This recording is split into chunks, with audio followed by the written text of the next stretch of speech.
వైఎస్ఆర్సీపీ కేంద్ర కార్యాలయంలో వైఎస్ఆర్సీపీ అధినేత వైఎస్ జగన్ పుట్టినరోజు వేడుకలు ఘనంగా నిర్వహించారు. ఈ సందర్భంగా పార్టీ కోఆర్డినేటర్ సజ్జల రామకృష్ణారెడ్డి భారీ కేక్ కట్ చేసి వైఎస్ జగన్ కు శుభాకాంక్షలు తెలిపారు. ఈ వేడుకలకు ఎమ్మెల్సీ లీల్ల అప్పిరెడ్డి, విజయవాడ మేయర్ భాగ్యలక్ష్మి, మాజీ మంత్రి వెల్లంపల్లి శ్రీనివాస్, మురుగుడు హనుమంతరావు, కల్పలలతారెడ్డి, దొంతిరెడ్డి వేమారెడ్డి, గౌతమ్ రెడ్డి తదితరులు హాజరయ్యారు. ఈ సందర్భంగా వారు మాట్లాడుతూ సంక్షేమం అంటే మాటలు కాదు, చేతల్లో చేసి చూపించిన నాయకుడు వైఎస్ జగన్మోహన్ రెడ్డి అని 2019 నుంచి 2024 వరకు ముఖ్యమంత్రిగా ఆయన అందించిన పాలన దేశ రాజకీయాల్లో ఒక ప్రత్యేక అధ్యాయంగా నిలిచిందన్నారు.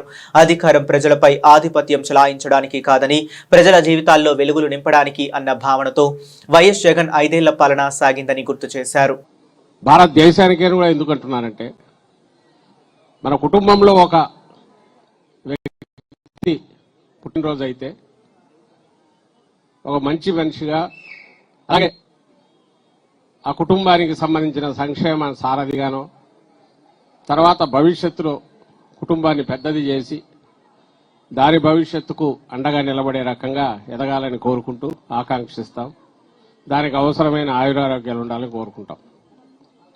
ఒక నాయకుడైతే ఆ నాయకుడు ప్రభావం ఎంత ఉంటుందో అంత ఇదిగా ఆయన ప్రభావం ఎలగాలని, ఆయనకు సంబంధించిన ఆయన భవిష్యత్తుడు అంత దేదీప్యమానంగా ఉండాలని కోరుకుంటాం. అదే ఒక మహానాయకుడైతే, జనం తలరాతలు మార్చే నాయకుడైతే ఆయన కలకాలం కుదిరితే 1000 ఏళ్ల పాటు ఆయనే ఉండాలని కూడా కోరుకుంటాం. ఎందుకంటే మానవ జాతి శతాబ్దాలు, సహస్రాబ్దాలు అంటే 1000 ఏళ్లలో, 1000 ఏళ్లలో నడుస్తున్నప్పుడు అంచెలంచెలుగా మహానాయకులు పుట్టుకొస్తారు. ఆ నాయకులు పుట్టుకొచ్చినట్టు ఎలా తెలుస్తుంది అంటే వాళ్ళ చర్యల ద్వారా, వాటి ప్రభావం ద్వారా తెలుస్తుంది. అట్లా నిలబడిపోయిన వాళ్లే చరిత్రలో, అలాగే పురాణ పురుషులుగా నిలబడిపోయిన వాళ్లే మనం ఈ రోజుకు తలుచుకుంటుంటాం. మనకు తెలిసిన భారతదేశ చరిత్రలో అయితే మహాత్మా గాంధీ గారిని, అంబేద్కర్ గారిని, పూలే గారిని, ఇంకా వందల కొద్ది స్వాతంత్ర సమరంలో దేశవ్యాప్తంగా దేశాన్ని లీడ్ చేసిన నాయకులను అనుకుంటాం.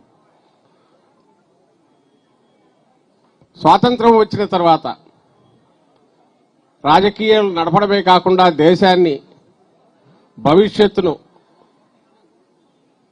ఒక మంచి దిశగా నడిపే రకంగా, కలకాలం నిలబడే రకంగా నడిపిన నాయకులు వాళ్ళని తలుచుకుంటుంటాం.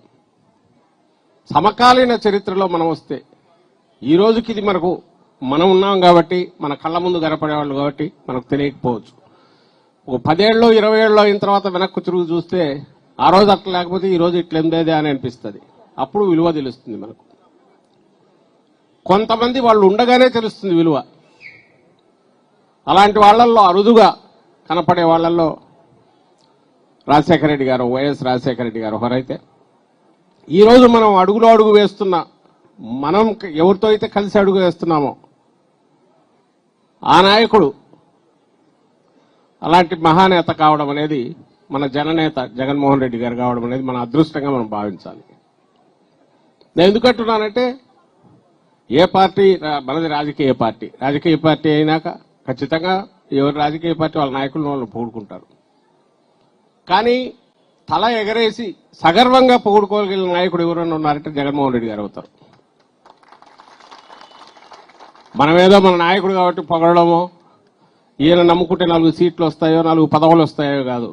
ఎందుకంటే ఈరోజు లేవు. బహుశా ఇంత ఎన్నికల పరంగా ఇంత అన్యాయమైన దాంట్లో అంత ఊవెత్తున హిమాలయాలంత ఎత్తుకుపోయి ఇంత అట్టడుక్కు మళ్ళీపోయి కూడా సగర్వంగా చెప్పుకోగలుగుతున్నామంటే ఒకే ఒక కారణం ఏదంటే ఆయన 5 ఏళ్లలో 5 దశాబ్దాల్లో జరగాల్సిన దాన్ని చూపించారు కాబట్టి జగన్మోహన్ రెడ్డి రాష్ట్రాన్ని ఒకేసారి అన్ని రంగాల్లో సరైన ప్రణాళిక చేస్తే, నిజమైన అభివృద్ధి అంటే ప్రజల అభివృద్ధి, ప్రజల అభ్యుదయం, అన్ని వర్గాల ప్రజలు వాళ్ళ ఆదాయాలు పెరగడం, వాళ్ళ తలరాతలు వాళ్ళు రాసుకునేట్టు చూడగలగడం, ఇది ప్రణాళికాబద్ధంగా జరగడం. ఏముంది, అప్పులు చేసేసి లక్షల కోట్లు తెచ్చి పంచైనా చేయొచ్చు, అట్ట చేయలా. 5 ఏళ్లలోనే మనందరికీ తెలుసు, రోజు మనం తలుచుకుంటూనే ఉంటాం. పేద పిల్లలే కాదు, దిగువ మధ్య తరగతి వాళ్ళు కాదు, మధ్య తరగతి వాళ్ళు కాదు, ఎవరైనా సరే మేము ఏపీ నుంచి వచ్చాం, మాకు మంచి ప్రభుత్వం ఉంది, మంచి పాలకుడు ఉన్నాడు అని చెప్పుకోగలిగిన ప్రభుత్వం 1924 మధ్య మనం ఇచ్చామా లేదా అంటే ఇచ్చాము. 100కు 100% అని చెప్పుకొని సగర్వంగా చెప్పుకోగలిగిన పరిస్థితులు మనం ఈ రోజు ఉన్నాం. కాబట్టి 24లో ఇంత ఇదిగా ఎన్నికల్లో పడిన తర్వాత కూడా ఈ ఏడాదిన్నరలోనే ఎన్నికల్లో ఓడిపోయిన వారం తర్వాత మొదలుపెట్టి ఎక్కడ ఈ ప్రభుత్వం, చంద్రబాబు నాయుడు గారి ప్రభుత్వం, ఈ కూటమి ప్రభుత్వం తప్పులు చేసిన నిలదీయగలుగుతున్నాం. లక్షలాది మంది రోడ్ల మీదకి వస్తున్నారు. నాయకుడు మన ముందుండే నడుపుతున్నాడు, ఎక్కడా వెనకడుగు వేయట్లేదు. ఎందుకంటే ఎన్నికలే పరమావధి కాదు, ఎన్నికలు ఒక పార్ట్ మాత్రమే. నిజమైన రాజకీయ పార్టీ, ప్రజల పక్షాన ఉండే పార్టీ దేనికైనా ఎన్నికలు ఒక పరీక్షలు లాంటివి వస్తుంటాయి. అవే గీటురాయి, అది లేకపోతే దుకాణం బంద్ చేయాలని కాదు. చేసిన వాళ్ళు చాలా మంది ఉన్నారు, చేసుకుంటూ పోతున్నారు కూడా. అంటే దానికోసం ఏదైనా ఎంత దిగజారి అయినా సరే ఎన్నికల్లో ఎట్టోట నెగ్గాలనుకునే రాజకీయ పార్టీలు ఉన్నాయి, అదే రాజకీయం అనుకునే వాళ్ళు ఉన్నారు.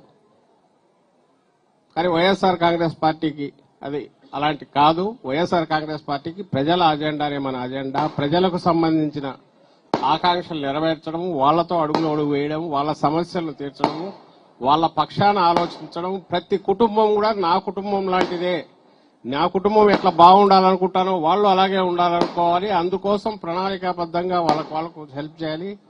వాళ్ళంతటా వాళ్ళ తలరాత మార్చుకునే రకంగా వాళ్ళ కాళ్ల మీద వాళ్ళు నిలబెట్టాలని జగన్మోహన్ రెడ్డి గారు ఏదైతే అనుకుంటున్నారో దానికి అనుగుణంగా ఈ పార్టీని అతి తక్కువ కాలంలోనే తీర్చిదిద్దారు వైఎస్ఆర్ కాంగ్రెస్ పార్టీ. అందుకే ఇది ఒక క్రమశిక్షణ కలిగిన పార్టీగా ఎన్నికల్లో జయాపజయాలతో సంబంధం లేకుండా ప్రజల పక్షాన్ని నిలబడింది. మనందరం నిలబడాం. లక్షలాది మంది కార్యకర్తలు అదే క్రమశిక్షణతో నిన్నటికి నిన్న జరిగిన మన ప్రజా ఉద్యమాన్ని కూడా నిర్వహించాం. 1,000 సంతకాల సేకరణలో గాని, ప్రభుత్వ మెడికల్ కాలేజీల ప్రైవేటీకరణ వ్యతిరేకిస్తూ పోరాటం నెలల తరబడి జరుగుతున్న దాంట్లో కానీ ఈ రోజు సంస్థాగతంగా ఇంత బ్రహ్మాండంగా పార్టీ నిలబెట్టగలుగుతున్నదని, వీటన్నిటికీ మళ్లీ కారణం ఇన్స్పిరేషన్, స్ఫూర్తి, ఒక క్రమశిక్షణ కలిగిన నాయకుడుగా జగన్మోహన్ రెడ్డి గారు దీన్ని నడపడం. ఏమాత్రం చెల్లించలే. 14లో అధికారంలోకి వస్తామనుకున్నాం, అలా చెల్లించలే. ఆ తర్వాత చంద్రబాబు నాయుడు కుట్రలతో అందరినీ లాక్కుని సంతలో పశువులు నెట్టుకుంటూ పోయినాడు ఎమ్మెల్యేలు, అయినా ఆయన చెల్లించలే. నంద్యాలలో సకల శక్తులు ఒడ్డి వాళ్ళను బై ఎలక్షన్లో ఇచ్చేశారు, అయినా చెల్లించాలి. ప్రజలున్నారు, ప్రజల కోసం నిలబడినాము, ఇది ఒక పార్ట్ ఆఫ్ మన జర్నీ ప్రస్థానంలో అనుకున్నారు. ఆ తర్వాత 19లో మనం ఏం చూపించాం. అండ్ మేనిఫెస్టోకు నిజమైన అర్థం కల్పిస్తూ అబద్ధ హామీలు ఎన్నైనా చెప్పిండొచ్చు. ఆ రోజు